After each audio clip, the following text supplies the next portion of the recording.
Cameron John Wagenius, a 20-year-old U.S. Army soldier, has been arrested for allegedly participating in a cybercriminal ring that sold sensitive data, including phone records purportedly belonging to President-elect Donald Trump and Vice President-elect Kamala Harris. Was arrested near Fort Hood, Texas, where he was stationed at Fort Cavazos. Previously assigned to network communications in South Korea, Wagenius was described by his mother as tech-savvy. Operating online under the alias Kyberfant0M, he is accused of hacking 15 companies, including AT&T and Verizon, and selling stolen phone records in online forums as recently as November. Federal investigators believe the data breach involved multiple high-profile targets and extensive black market operations.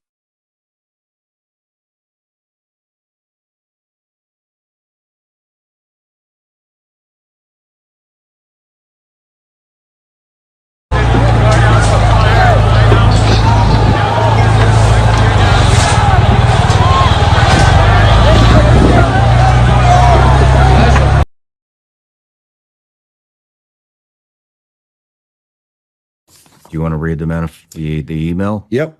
So this email came in on December 31st at 10:42 a.m. That is Tuesday. He said, in case I do not make it to my decision point or onto the Mexico border, I am sending this now. Please do not release this until 1 January and keep my identity private until then. First off, I am not under duress or hostile influence or control. My first car was a 2006 black Ford Mustang V6 for verification.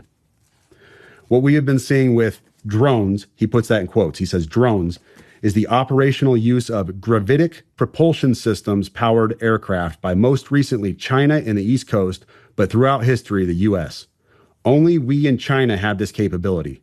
Our OPCEN, that's Operation Center, our OPCEN location for this activity is in the box below. China has been launching them from the Atlantic from submarines for years, but this activity recently has picked up. As of now, it is just a show of force, and they are using it similar to how they use the balloon for SIGINT and ISR, which are also part of the integrated comm system. There are dozens of those balloons in the air at any given time. The so what is because of the speed and stealth of these unmanned aircraft. They are the most dangerous threat to national security that has ever existed. They basically have an unlimited payload capacity and can park it over the White House if they wanted. It's checkmate. U.S. government needs to give the history of this, how we are employing it and weaponizing it, how China is employing them and what the way forward is. China is poised to attack anywhere in the East Coast. I've been followed for over a week now from likely Homeland or FBI, and they are looking to move on me and are unlikely going to let me cross into Mexico, but won't because they know I am armed and I have a massive V-bid.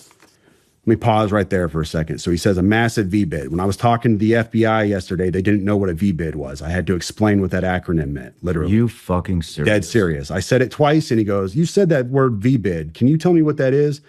For your audience, a V-bid, for your audience who has not been in the GWOT for the last 20 years, a V-bid is a vehicle-borne improvised explosive device. In layman's terms, a car bomb, what we saw at Trump Tower. So, backing up, he says, I am armed and have a massive V-bid.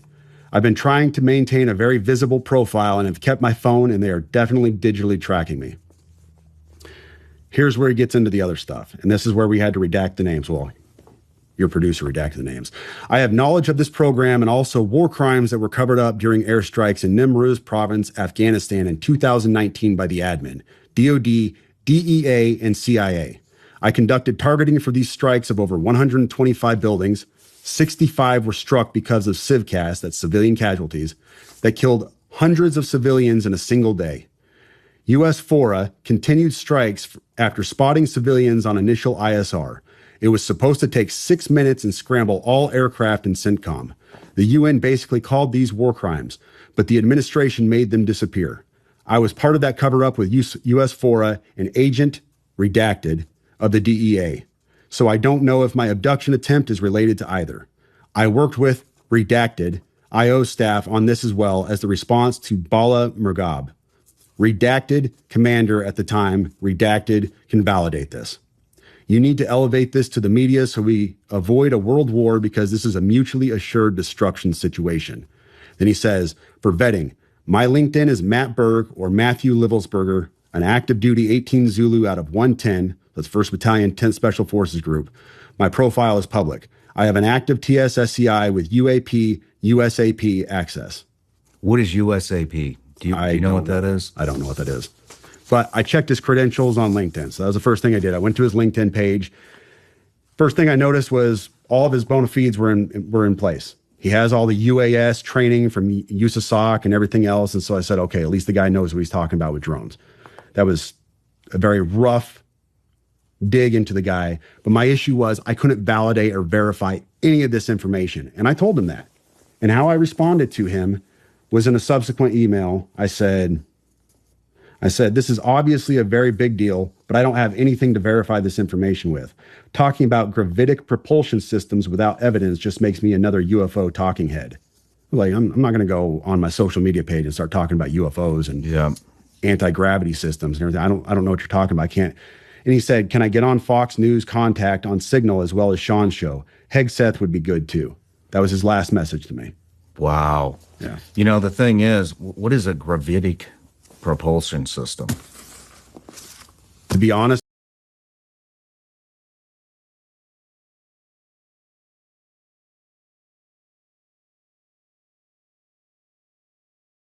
It's got some other stuff on there that I really don't want to talk about, but... Good afternoon. We begin this noon with breaking news from Bucks County. This communications tower is on fire here in Bensalem. This is the 2200 block of Byberry Road near Humeville Road. This fire started shortly after 11 o'clock this morning in the back of the Bensalem Public Works Complex. There are many homes and apartments nearby, but it's unclear whether there have been any evacuations ordered. And this is video from Chopper 6 HD just a short time ago. You can see the fire raging here on this communications tower. Again, the 2200 block of Byberry Road in Bensalem. People are being told to stay away from this area.